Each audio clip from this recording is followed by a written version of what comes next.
and gentlemen, just before I call our mommy Chief Mrs. Maria Okwo a few words, I'd like to call on the son of our first president, Dr. Nnamdi Azikiwe, who is here with us, to receive the plaque in honor of his dad, Mr. Owapre Azikiwe, to come to the table.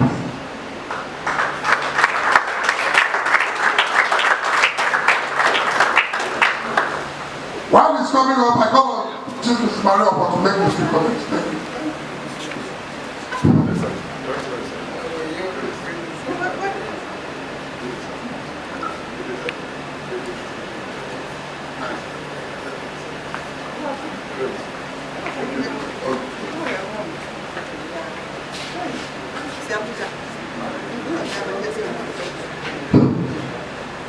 Your Excellency,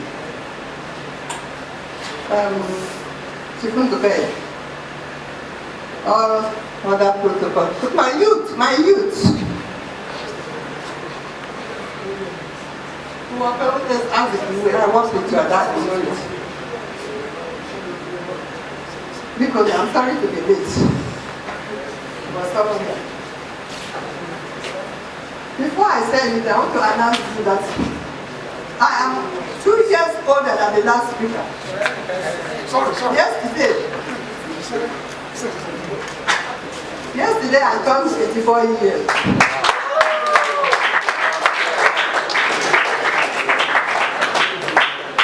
What I want to say to you youths is that we who saw the parliamentary system of government feel like fish from water.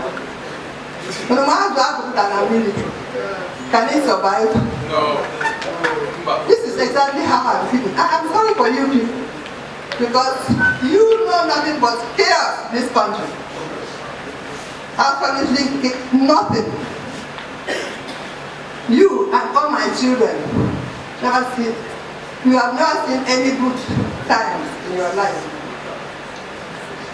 There was a time people could travel at night without molestation in this country. People today said he saw when we were singing God Save the Queen. I heard God Save the King before the father of Queen Elizabeth died. She was only 21 when she became the Queen of England. I was in school at that time. Things were normal. People were given what they deserved. Now you people finish your secondary school, your university, no job, then all kinds of crimes manifest. It is a pity. This is our country. You youth, you can say, I'm now doing overtime here. It is your turn to take back your country. That's all I can say to you. Take back Nigeria, because it belongs to everybody, not to any particular race. I feel so bad when I see what is happening to our youth nowadays. Some years ago, I visited my children in the University of Minnesota. They were squatted in one small room, cooking for themselves, for God's sake. It's a disgrace. We are marching backwards. Are we going to reach the third age? Please, I'm begging you. Boys and girls, wake up. Wake up and take back your country. I want to thank Evangelist for inviting me. Because I've been with him, to instruct him, but I don't know. Our problems have become intractable in this country. You people should sit down and work out how to bring back Nigeria that I knew. I have spent my time. I have my boarding pass. If my flight is announced, I will board. I will continue suffering if you don't do anything now. Thank you very much.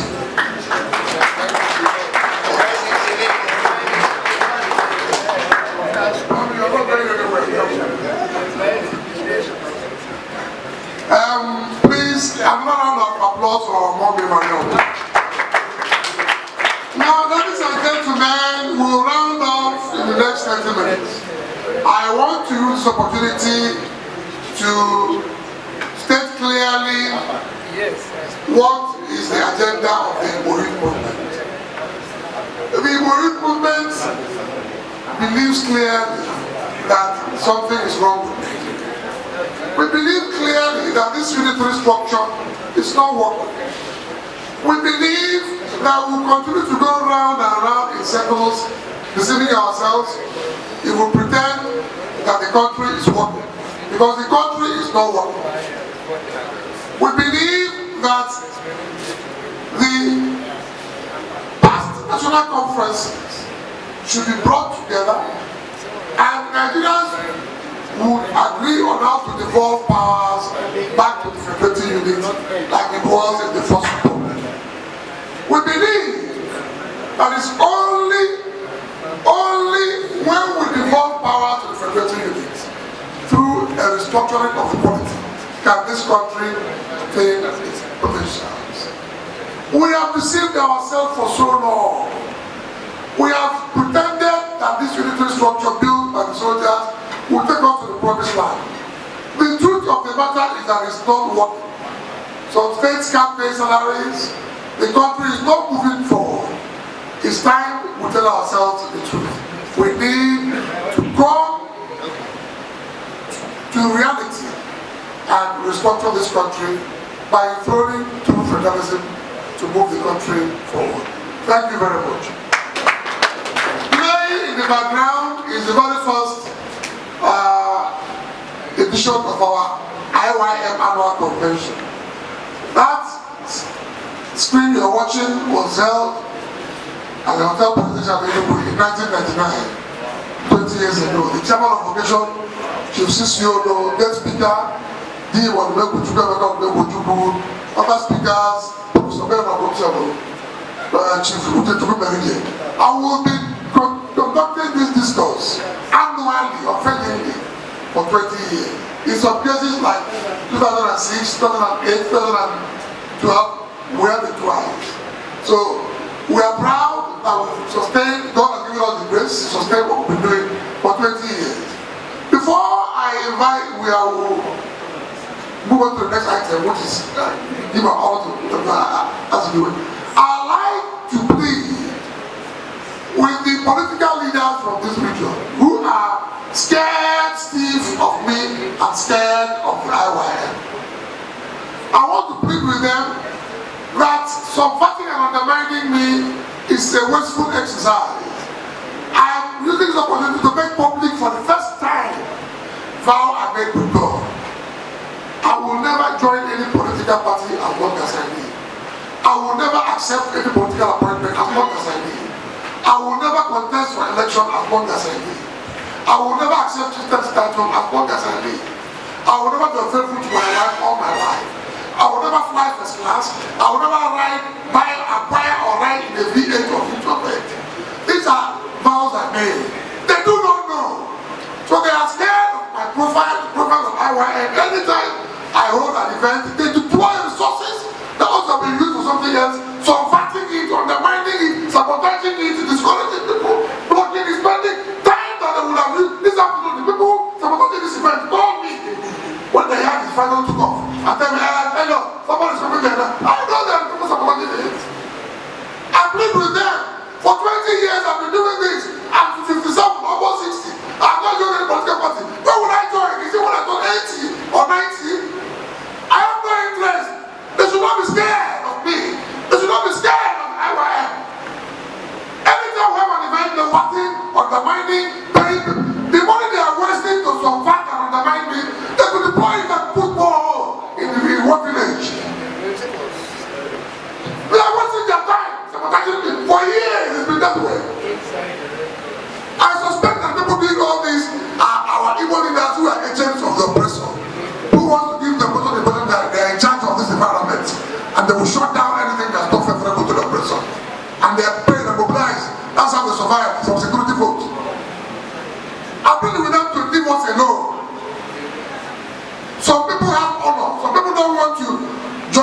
this EV3 structure. Let me tell you the truth.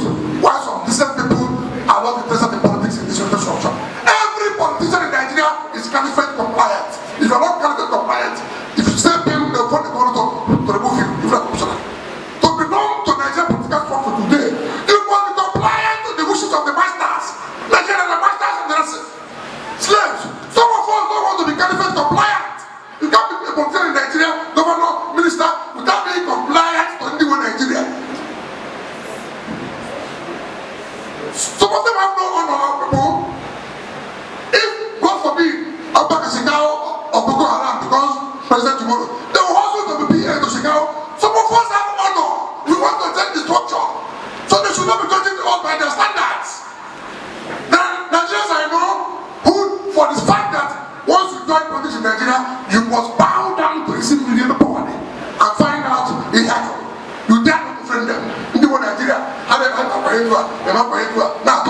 you must bow down and worship them. There are people who don't want to do that, so they stay for politics. So those who are hustling to do that judge others by their standards. They think everyone wants to be like them. I don't want to play politics. I will never do. I'm almost 60. So when will I join? I'm going to 75 or 85. Why am I scared? Anytime I have an event, they deploy resources to sabotage it, or subvert it, undermine it, block it.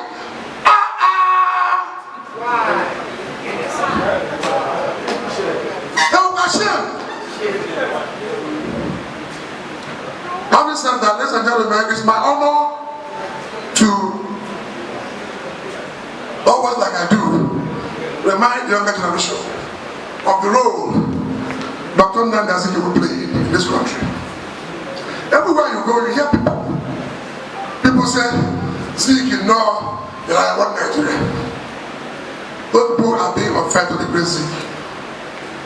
Zeke returned in 35, spent 2 years in Accra, in Accra Morning Post. Came back in 37, joined the Lagos political movement, won the hearts of people, later succeeded at Abubakari as leader of the NCSC 46, and opened our eyes. That's what he did. He established several bars, and my father and my uncle worked in his bars. And the West African panel said, "Show the light that people shall see the way." And what Zeke did was presented by EMEKA. Zeke helped our people. Zeke helped our people understand the value of education. And Zeke, yes, and when people attack Zeke, they attack him out of ignorance. Zeke has not been celebrated enough for opening our eyes. Therefore, on behalf of the Igbo youth movement, I call on Chief Nduke to kindly present our award, honor of the Igbo youth movement, the Great Zeke. We're honoring the Great Zeke with the award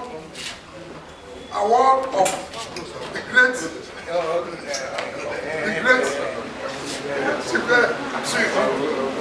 as the great pathfinder. Please, we are back on air. We are live on already. Well, this is a surprise because I think I'm the least qualified when we talk about NDIGBO. NDIGBO has always been my hero. He built the university that gave me my degree. And I've remained faithful to his sermon on what the University of Nigeria was all about, up till now. So Zeke is a great name. And I want our Nigerian young people in AIT. There's always a clip they play. You listen to Zeke. Nigeria will be free in 1960. It does not matter to me. I have worked hard for 25 years. So it does not matter to me. Whether, listen to the other, Ahmadu Bello, or Badewa, or Wolowo, or myself, to become the first Prime Minister. Since the Nigeria will be free, that will satisfy me. Please listen to that. AIT, that clip continues, and it's a message being sent to us. And I want to say that I'm very honored to be able to be giving this Christ, UKO, my young man, the father was a great man. There was a time, you know, Nigerians, there was a time, I don't know how old you were, when somebody said Zeke was dead. And the man said, I'm not in a hurry to leave this planet. And he lived until God called him. His legacy, which can never be destroyed. And we want to please to keep the flag flying. On behalf of the IYM, it is my pleasure to hand over this flag to you. Please keep it and remind your children what it's all about. May God bless you and continue to guide you.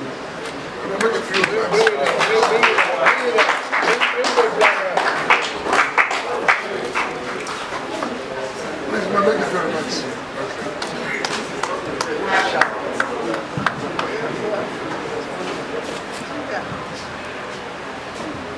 Your Excellency, the former Governor of IYM, Chief Victor Dr. Ukaya, all those on the high table, and the convener of Igbo Youth Movement, Chief ELLIOT, and the youths, ladies and gentlemen of the press, I salute you all. It's really a privilege for me to collect this award on behalf of my late father. It's always a privilege whenever I come around people that remember what he did for the country and also what he did for the Igbo race. And like the convener mentioned, the most important thing that people should remember him for is the fact that he opened the eyes of people. He believed so much in education. It's not just going to school, but school going through you. Literacy is not that you have a degree. Literacy is that you understand what is happening in the world. You understand your rights. You understand how to ask for it. This event is very, very critical because it's always good to remind the youths that every change all over the world in history is championed by the youth. As we are speaking today, the youth are rising up in different countries. Not that they're saying that we don't like you. We want a better future. And you deserve to ask for a better future. So whenever you see that something is not right in your country, you stand up and you ask for it. Not in an insulting way, not in a disrespectful way, but it is your right to ask for better governance, to ask for accountability, and whatever you want to ask for. They always say that the youths are more concerned about things like Big Brother, Nigeria, and other shows, Premier League and football. Prove them wrong. Show them that you understand governance, that you understand what it is to be in a country that is run well. Prove them wrong. That's the message I have for you today. Prove them wrong. Thank you very much for this award.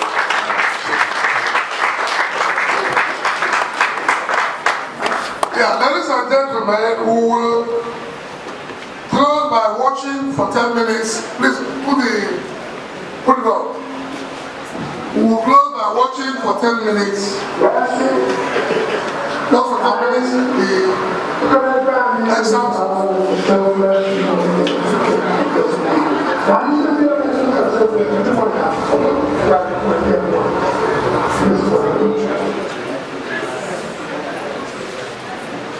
I plead the indulgence of our people, both our members and our guests, to watch the 10 minutes clip from our 1999 event. The event in 1999 was held at the Hotel Presidential, and the chairman of the event was Chief Chizzy, and the guest speaker was Dean EMEKA ODUMEGWU. That was 20 years ago, and the theme was also restructuring, how to get a better Nigeria for all. And other speakers, they were Chief UGOCHUKWU-UKO, Dr. EMEKA, and Professor Ben. Just end now was the 15 minutes clip from the first IYM convention in 1999. You saw and heard Deep UGOCHUKWU-UKO, Chief Chizzy, Dr. EMEKA Ezife, Professor Ben Obumsa, and other leaders who attended at the event 20 years ago. As I thank you for attending this event, I thank our friend, corporate friend, Urban Radio for broadcasting this event live. And I thank our guests, Chief Mazwike Amechi, Chief Mrs. Mario, the OPC leader from Southwest, Chief Bukeya. And I even thank the recipients of the honors we gave, Mr. Mokwe Azikiwe, on behalf of his late dad, Dr. Azikiwe. I thank you all for sharing these 2 hours or so with us. I pray that I will stand up for closing prayers. Thank you.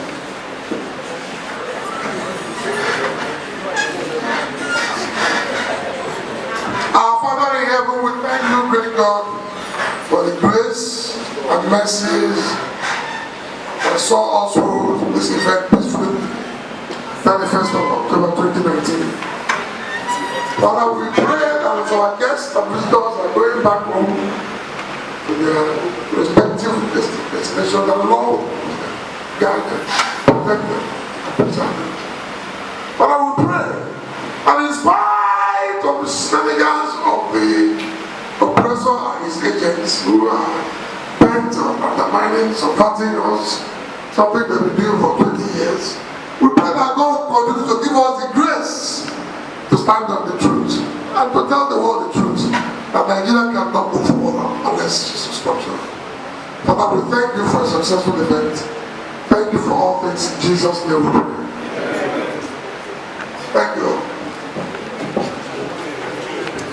Please, Mr. Walker.